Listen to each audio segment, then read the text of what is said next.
Hey guys, this is here bringing you another video and a welcome to patch not 13.2.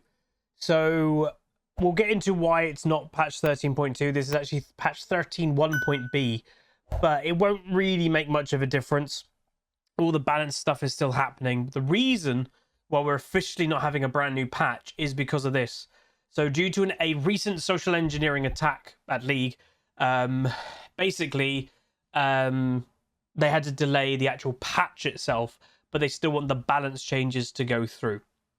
They have said that there's no indication that any player data or personal information was compromised. So, you know, it's basically Riot have admitted even more today that they want to be more transparent. And they actually received a ransom letter today asking for money in exchange for not releasing some of their source code for League of Legends and things like that. They've obviously said no, which they were always going to. Like, League's a 13-odd-year-old game. Like, having the source code of League isn't that important. You know, yeah, you'd prefer not to. The biggest thing that will come of it, by the way, just so everybody's on the same page, is it's more likely in the next 6 months, if, you know, and this is where, like, it's more likely, but also probably not, that brand new cheats for League of Legends could be developed, new scripts, because if they've got partial the source code or the security system, the anti-cheat, which is what is apparently being affected and being leaked or attacked, cheaters that make cheats and scripters might be able to find ways around it. But what Riot have already said is, if you actually go back of a couple of weeks ago and go on, you know, what was their goals for this year, updating the anti-cheat system was already one of their goals, and it's just made it into a more priority that within probably 6 months they'll have a whole new system, so it doesn't kind of matter that it's been leaked. So it probably shouldn't really mean that much. So let's get into it. So we got nerfs to Gangplank, Heimer, Kassadin, Kindred, Lucian, Maokai, Nami, Ryze, Udyr, and Yuumi again. And we got buffs to Lilia, Orianna, and Zoe. We have system changes to Demonic Embrace, Essence Reaver, Grievous Wounds, so anti-heal items, fighter items, Chemtech Dragon Soul, and Dragon, and Marksman adjustments. We have new skins, which is the Lunar Emperor kind of skin line, and that will drop in the January 26th. Now, what I will say is the season now would have been around for 2 weeks. Question to you guys, how has your season gone so far? So we've done the first patch, technically. How has it gone? I don't want to give obviously too much away in spoilers for my content, because I will say my content is about a week or so ahead right now. But I will say I'm very happy with how it's going. It didn't start the best for me, but we've recovered it really well. So look forward to that content coming up in the next week.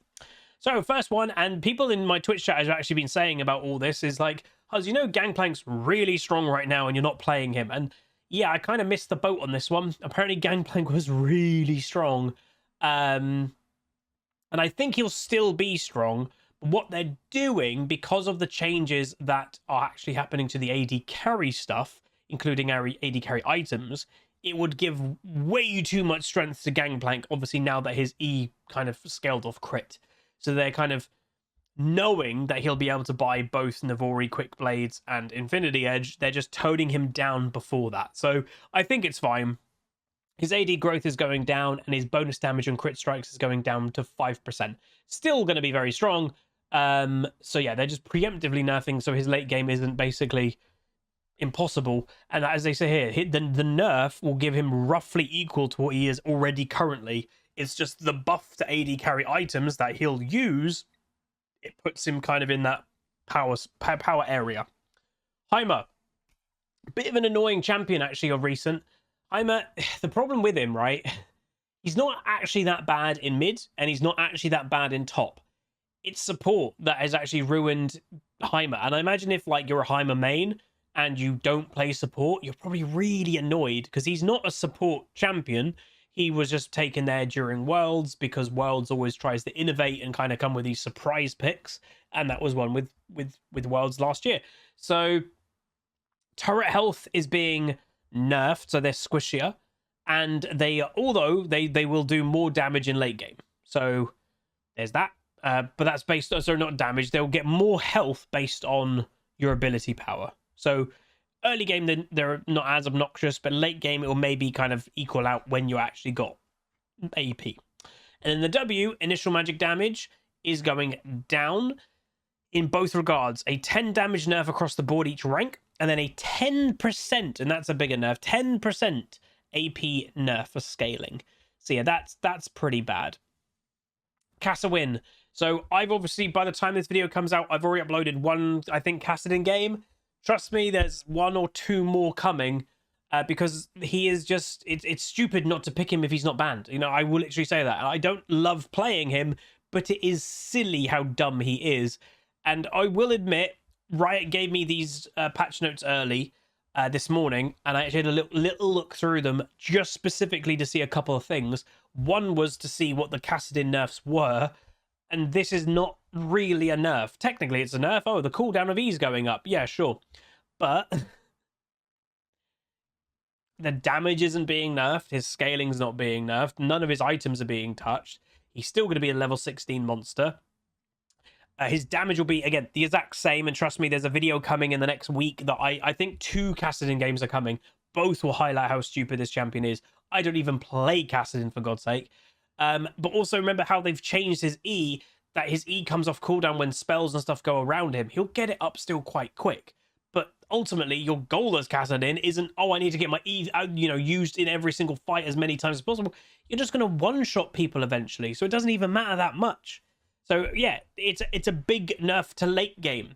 It's still 21 seconds, and then starting at rank 2 goes down. So yeah, big nerf, 4-second nerf to the E at max rank. But it doesn't honestly matter. I'm still going to pick Kassadin. It's still crazy. They never, and that's one thing I'll say, some champions get nerfed and some champions get nerfed. Kassadin never gets properly nerfed, and I don't know why. It's weird. Kindred. Q-based damage decreased. So yeah, she's been on the rise. I've even seen it in my own solo queue games, and she is very popular, and she's very strong when she gets going. The thing with Kindred, she's pretty feast or famine. So she'll either feed or get fed. There's not really any in between. And that's just the nature of being basically a squishy AD carry in the jungle. You're against assassins and stuff like that. You're either going to kill them and snowball, and then they can't kill you, or they're going to murder your face. But yeah. So the only change here is the base damage has gone down by 10. Nothing major. Just kind of calming her down a little bit. A lot of Lilia changes here. So passive AP scaling increased. Q AP scaling increased. EAP scaling increased. And cooldown now decreases with rank. Wow, that's big buffs. Between our recent nerfs and upcoming nerfs to Demonic Embrace this patch, we want to make sure that we don't kill Lilia. Or don't kill Lilia. We're tuning up her AP ratios for the most part so she feels better about building and stacking more AP in her builds. I will just say, like, champions like Lilia, I would put Lilia in a very similar category in a way to Diana. There's still a lot of them building, like, Yaksho and stuff like that. They're not really building AP. They're still building tanky AP. Maybe in part because Demonic Embrace is giving them enough damage, and with the nerfs to Demonic for melee champions, maybe that will change. But there's that. So again, more scaling, which is never a bad thing for any champion. Again, the game right now does feel quite scale intense, scaling heavy. I wouldn't, again, I've always said it, but I wouldn't be playing an early game champion at the moment. I think the game is way too much into get that late game strength. But yeah, if she's getting scaling, which she is basically everywhere, scaling here, scaling there, scaling there, scaling there, and the cooldown is going down for E on rank, which it never used to. They're pretty good buffs. The only thing that I would say is annoying about Lilia is when people take a top lane. If you are a more typical top laner and you play bruisers or something, yeah, Lilia's really annoying to play against. So expect maybe some Lilia top soon. Lucian! So base mana decreased, growth increased, base mana regeneration decreased, and growth increased. So some people may go, Huzz, you also don't play an early game champion, but what about Lucian? The thing with Lucian is, and I'm just opening a can of Fanta. There we go. It's what their first line. Lucian and Nami are overtaking the pro scene. Pro scene's different. And the thing with League is balancing the patches. They do not differentiate a solo queue patch and a pro patch. It's the exact same. The pros play on the exact same balance as we do. They do not separate it. So when pros can make some stuff work, which is different to solo queue, they need to nerf it. The thing with Lucian and Nami, it is still very powerful. It's not actually as powerful as it used to be. It's still very powerful. And with pro play, you play around it. In solo queue, you could play Lucian Nami. You could win your lane. but then you don't really achieve anything. Your jungler doesn't work with you. You don't get any of the dragons, and then you'll eventually get beat by a Kai'Sa something. You know, you will eventually get beat. But in pro play, oh, we've got Lucian Nami. Okay, we'll put jungle attention down there to make it snowball. Oh, we've got Lucian Nami, so that means we have early strength, so we'll force the dragons early because we have advantage in fights. Oh, that then translates into more strength, and that gives us Rift Herald, and then we get snowball, snowball, snowball. It's different when you're in pro play and you can coordinate. So he is getting nerfed, which will hurt him in solo queue, obviously.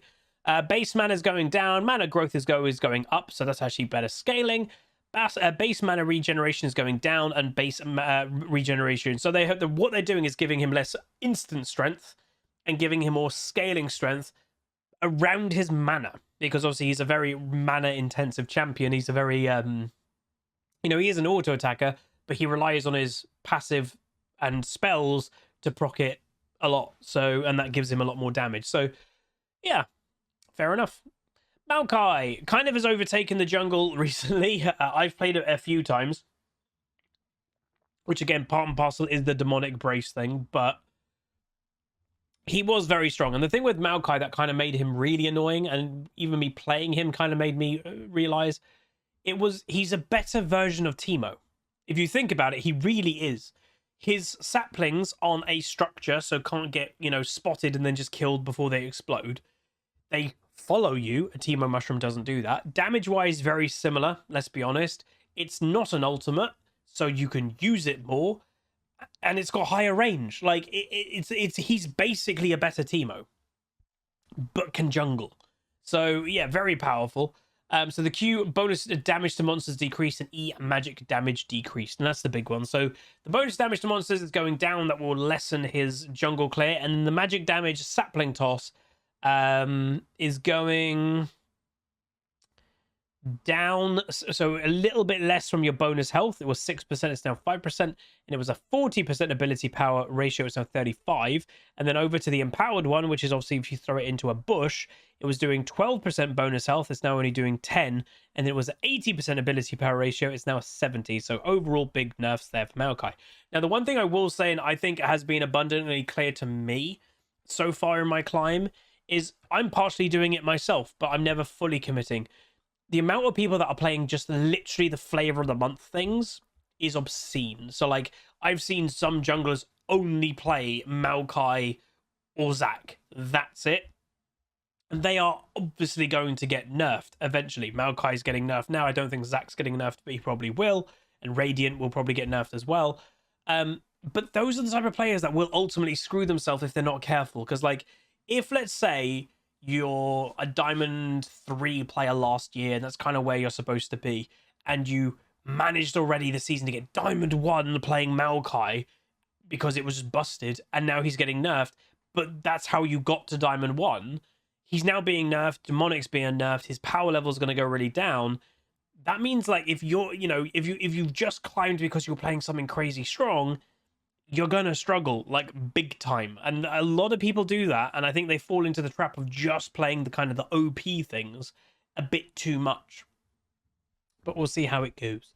Nami, which obviously is going from the Lucian Nami thing again, so further nerfs to her. So W adjusted an E base damage decrease, so magic damage of her E is going up base, but less scaling. So that's actually more of a support thing.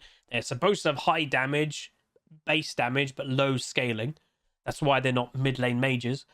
And then E, the blessing, bonus magic damage per hit was 25 to 85. It's now 20 to 80. So a 5 damage nerf across the board. That will affect the early game for a Lucian Nami to get those quick early first bloods than anything else. So yeah, to nerf Lucian and Nami on the exact same patch, that's a rough blow for that. And again, because of the power of it, there will be some duo queue pairs that only have been playing Lucian Nami recently, and now they're going to struggle. Orianna, haven't seen this champion in a really long time.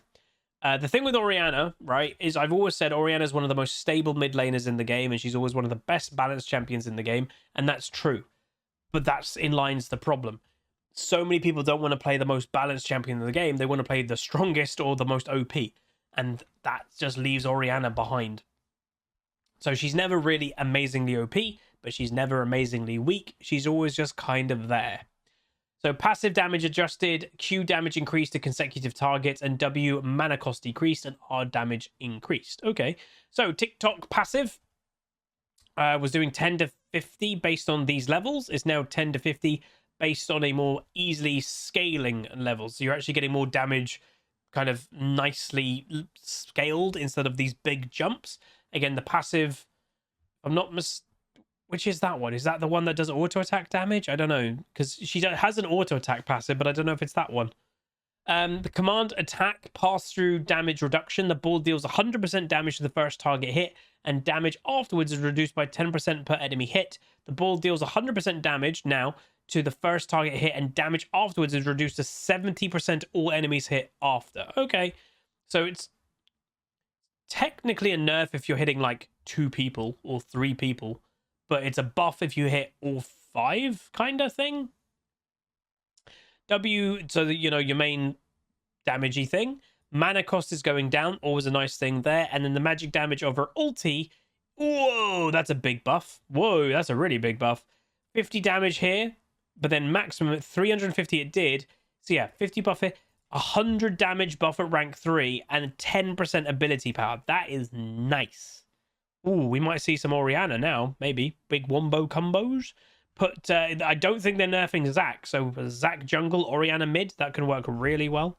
Rise, so the other kind of hyperscaling mage that goes along with Kassadin. Obviously, a lot of people got very confused of like Kassadin was always about, but like what made him mainstream. The same with Rise. Rise wasn't about. What made him mainstream? Rod of Ages and Seraphs. It's that simple. You give hyperscaling mages the proper Rod of Ages back, and give them a Seraphs that actually scales well and gives them a shield again, they're back, baby. And that's what happened. So they're reducing his base mana magic resist was 36. Now it's going to 32, making him a little bit squishier in the mid lane in the early game. And in the passive, Arcane Mastery is increased maximum mana. It was 10% of, you know, extra mana per 100 ability power. It's now only 6. Oof. 6% extra mana per 100 AP. So that is quite a hefty nerf, but arguably it's just because he was getting way too much. Like the amount of mana he got from Seraphs, that obviously that was mana based again. And then, you know, with like even the same as Kassadin, you could buy a Frozen Heart on Rise and it will still be benefiting you. And obviously you buy a Death Cap on these champions. Like Rise many years ago never bought Death Cap because he just wanted mana. But now he wants mana because he wanted this passive as well. Yeah, I'm fine with those nerfs. He's still going to be strong. Like, he still will be strong. Udyr. Udyr has had many big issues because Udyr has 2 sides of him at the moment and has for a little while. He still has that kind of one-shot build floating around that it's pretty unhealthy playstyle. He either gets one-shot or he one-shots anything in the game, even the most tanky thing. He'll just 2 to 3 hit. That's the Q build. Or then you've got the obnoxious R build that is now actually being slightly adjusted, that people are obviously going demonic, yes, but they're actually going radiant thingamajig, whatever it's called. You literally cannot kill that champion because it's technically being based your healing off your ultimate, and his whole ultimate is technically Phoenix form, and then he's doing the Phoenix form demonic build with then radiant, whatever the hell the healing item is. It's just mad. So I played against one today and he was unkillable. It was absolutely insane. So he's getting nerfed on both fronts. Bonus physical damage to his Wildling Claw is going down, and the bonus attack speed, though, is going up. So less absolute burst straight away. And then the ultimate base damage per tick is also going down. So just nerfs across the board. Yumi, this champion, just to make it clear, I've said it in a couple commentaries, but for those that actually haven't officially heard it, the Players Association, if you don't know what the Players Association is, a Players Association is basically a official representation of pro players. I think it's pretty damn serious of what they've said. I don't think it was a joke.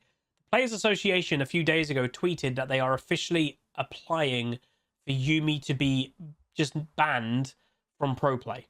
That basically it's either a wasted ban that one team has to use, or if it's not banned, it forces a team to pick it, because that's just the nature of Yumi. especially in pro play. So this champion is always going to be hated. You know, Riot, before the new year, I think we made those videos, and Riot was like, we're reworking Yumi, but we're keeping her W, and everyone was like, well, that's the main problem with her, so what's the point? Again, I'm always going to stand by with what I've said. There is now over 160, 170 champions in League of Legends. A lot of them are amazing. Some of them are okay. But you're going to have, in that many characters, you're going to have some duds. And we have had some duds, and either Riot has reworked them, or there's the option, and they've never done it. I genuinely think Yumi was just a mistake. I think they went with this concept, and it's just a bad one for League. I really do wish they got rid of this champ. And I'm not meaning to offend people. I know if you're a Yumi player, you're probably sad me saying that. But the game League of Legends, I think, is getting overall hurt by this champion existing. The amount of hate that people have for this champion is obscene. It's just not worth keeping around. Especially that they are, like, even here, watch this. So the Magical Cat, she got nerfed again last patch, and then she's being nerfed again. So last nerfs reduced her power in solo queue, but still kept her at an uncomfortable level in pro play. With her current presence and upcoming AD carry changes, we're going to be taking the last nerfs a bit further as we continue to rework her. They are nerfing her this hard while they're doing a rework for her, which they've also admitted they're keeping her W the same. There's no point. It's just crazy. So, base stats, attack range is going down, base attack damage is going down, base health is going down, and base health regeneration is going down. Nerfs across the board, no buff at all. Passive. So a new thing is when Bop and Block is ready, Yumi will gain 25 bonus range for that attack only. So again, when this is the playstyle of Yumi that actually doesn't permanently attach, which is the rare player of playing Yumi, they're supposed to jump off their target, auto attack, then jump back on their target. A lot of Yumis don't do that. But now you're getting a benefit for doing it. So you're getting the, hey, this is ready. You can jump off somebody, gain attack range to try and proc it. Still, by the way, nerfed, because again, her attack range is now 425. With a 25 bonus range, it still only will be 450, or it used to be 500. And then the shield strength is also going down. So far, everything has been a nerf. W, adapted force, so the free stats, the kind of the item element of Yumi that everyone says, oh, Yumi's more of an item than a champion, because when she's attaching to someone, she is giving them percentage stats. So it was 12 to 20, and then plus 12 to 20% of bonus. It's now 12 to 20, but then 6 to 10% of bonus. So actually halving the bonus stats that she is giving of bonus. Like, damn, that is huge nerfs. And then zoomies, they are removing movement speed from it. Wow. Oh, wait, no. Are they? So it's, okay, they shouldn't have removed it. They should have said changed. So you're still giving, when you heal someone with your E or yourself, 20% movement speed, but you also used to get 2% movement speed per 100% ability power. The ability power is gone. So genuinely, they have only nerfed this champion 2 patches in a row. And trust me, she'll probably still be played. Zoe, again, annoying champion to deal with, so I hope Zoe doesn't become popular. What they're basically doing is giving Zoe innate anti-magic resist, which is crazy to me, because this champion does do a lot of damage. She's just rare. So putting the trouble in the bubble, enemies inflicted with sleep from Zoe's sleepy trouble bubble now have their magic resist reduced by 20% up to 30%. And then the debuff disappears when the target is woken up. So let's say, you know, we're max level, you're a Zoe, and you hit sleepy trouble bubble on like a squishier target. They're a squishy target. Zoe has a good chance of one-shotting them anyway, but they also have 30% less magic resist. That could backfire, I think. Like, we might see a lot of Zoe. Oh boy. All right, fighter items. So the biggest thing that is basically happening, and thank God, healing has been broken for such a long time, and Riot has hated to admit it, and I don't know why. Again, please bring back Morello on the balanced dev team, because he was the only one that really kept healing in check. hence why one of the anti-healing items is named after him. So, Clips, Omnivamp is gone. Don't know what the hell this thing is. Maybe that's the Ornn version. No, Omnivamp. Gore Drinker removed that passive, or it's changed. Instead of getting 7 ability haste to your legendary items, everything's now getting 50 health plus 3 ability haste. Ravenous Hydra, it's no longer Omnivamp, it's Lifesteal again. Again, Omnivamp was just a mistake, and it looks like they're getting rid of it. Mortius, instead of Omnivamp, it's Lifesteal. So what is, just very quickly, because obviously there are other changes going on, but that's the big one. Omnivamp is like gone. What is the difference between Omnivamp and Lifesteal? So Lifesteal is when your auto attacks hit, you heal. Spellvamp, which is rare nowadays, obviously, is when you hit a spell, you're getting health back. Omnivamp is both at the same time. So that's where like champions like Aatrox with Omnivamp was just ridiculous, because he has innate healing in his kit, but then he auto attacks and he has abilities. He's getting healing from everywhere. That's kind of part of the problem. So you're no longer going to be healing just by hitting abilities. You have to auto attack. So it's a lot healthier. Obviously, they are making more changes. So like Eclipse, you're getting ability haste because obviously you're losing out on the healing. You're also getting a shield type of thing. So overall, I think it's fine. When they announced Omnivamp, I knew it was a bad idea. I think everyone did. Like this one's quite nice. So again, because 10% Omnivamp was a lot, it's going to Lifesteal. The cleave damage now, though, will trigger Lifesteal. So you are getting some healing there, but it's definitely going to be less than Omnivamp was. Some obviously we're getting updated recipes. Some are getting obviously attack damage buffs, but less ability haste. Some are getting ability haste removed. So overall, that's pretty good. Grievous Wounds, so they are buffing it, and I'll just very quickly go through it. So we are going up again. So Oblivion Orb, an 800 gold item, is going to give 40% anti-heal, which is nice. And then like the completed items, I don't actually think they're going up too much more. Yeah, so the anti-healing is still 40%. So Oblivion Orb, 40% anti-healing.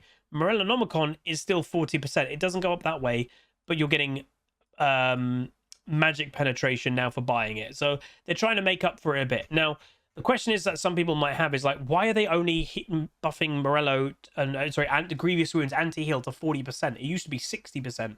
So the way that Riot have said it, basically, and I don't know if I agree with it, the way that they've said it is, for those that are interested about the numbers, and note why we didn't increase Grievous Wounds amount from 40% back to 60%, we need to tune healing numbers around what happens in game, and Grievous Wounds scales very aggressively as the number gets higher. Healing output of 40%, Grievous Wounds is half again higher than healing output at 60% Grievous Wounds, which sounds great until someone gets a heal off when Grievous Wounds happens to have fallen off. It ends up being an unexpectedly huge. The stronger we make Grievous Wounds, the more large unexpected burst heals you should expect to see in your games. That is, in my opinion, backwards thinking. So they're basically going, healing is a problem. We're getting rid of Omnivamp. Healing's a problem. We're finally admitting it. But we're not really going to make it to what it probably needs to be, because it has a bigger chance of surprising you when you haven't impacted someone with Grievous Wounds. But isn't that part of the skill of Grievous Wounds? But, you know, if they actually balance healing, it'd be fine. But the point of Grievous Wounds, it only lasts a few seconds. It's about maintaining Grievous Wounds on people, no matter which one you've bought. If it's the AD carry item, you hit people. If it's the Thornmail one, you get them to hit you, or you CC them. Whatever it may be, like, it's about maintaining Grievous Wounds on people. And if, Grievous Wounds run out, yeah, the Aatrox healed a lot. That's what it's supposed to do. So the fact that they're not buffing it to the level it probably needs to be, because they're saying, there'll be big heals when it runs out, is really weird to me. Like, that is a weird way of not doing it. But yeah. So again, all the items are slightly getting changed here or there. And yeah, a lot of the fighter items specifically. Fighter items, and then some items that like Lord Dominic's, Bramble Vest, and Thornmail. they all are slightly getting changed here or there. So, and you know, Grievous Wound, Thornmail was really terrible on some tanks that didn't have like immobilizing CC. It's now going back to 40% to taking damage. No longer the 40% only was from immobilizing. So that's nice. AD carry class adjustment. So I will say, people have been asking me about this, and I haven't looked into it too much. I've looked into it a little bit. I personally am weirded out a little bit by AD carry changes, because I know everyone's different. We all have our own opinions, but I'd like to think I've got a pretty okay head screwed on for balance and the state of the game. You know, I'm not a one trick. I play multiple roles at high rating. I don't generally like, I've got my favorites. Yeah, I have my biases, but I know when my champions are strong. I know when my champions are weak. I know when other champions are strong and weak, etc. And I genuinely, before this patch, would have put AD carry as a role, the second strongest role in the game. Jungle is the strongest easily, then AD carry. And they're buffing it, from what I can tell, like mad.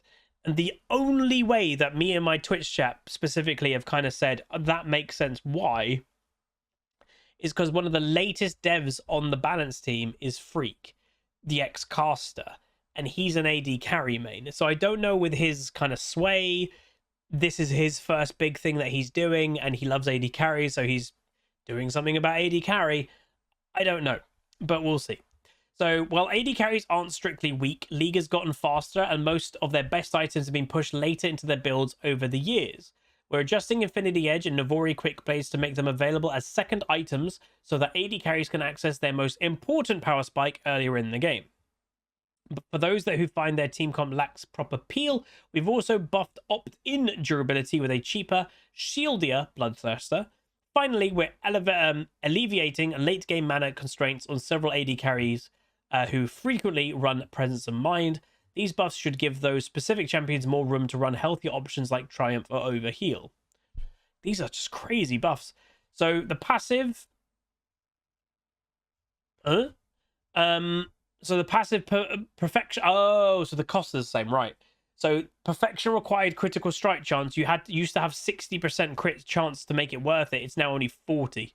So for your second item, you'll have 40% crit, and that's where the Gangplank thing as well. You sometimes saw Gangplanks have like his first item, like Essence Reaver or something, and then 3 crit cloaks just to activate. You don't need that anymore.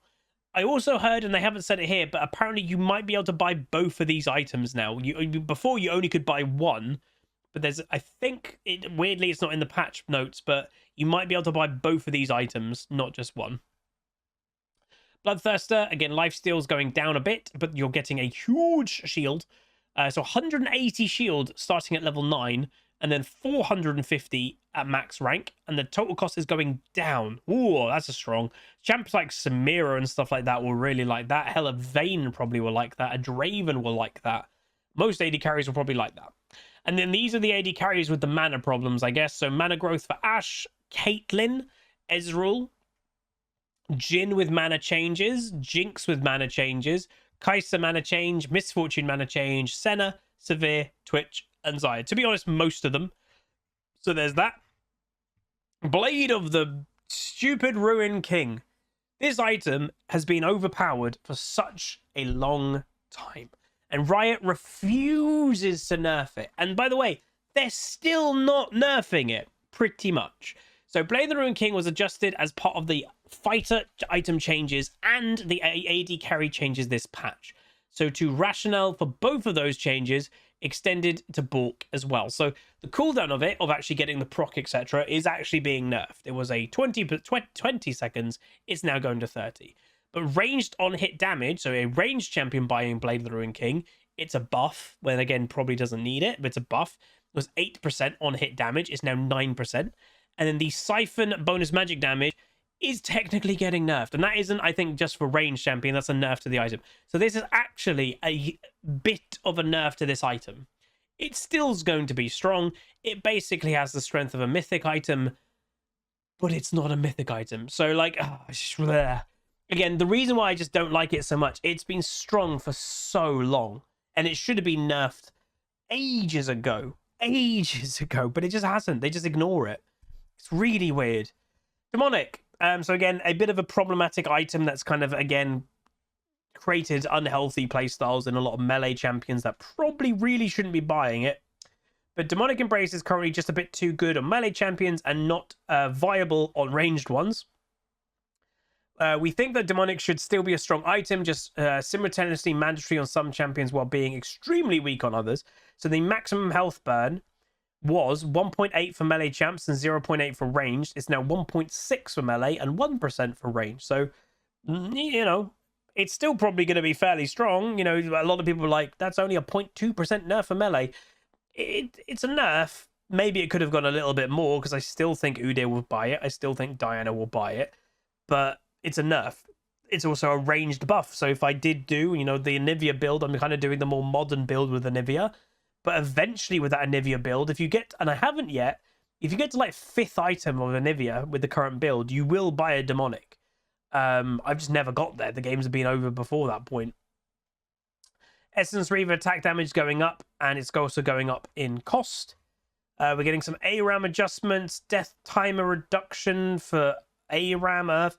Chemtech Drake is being buffed.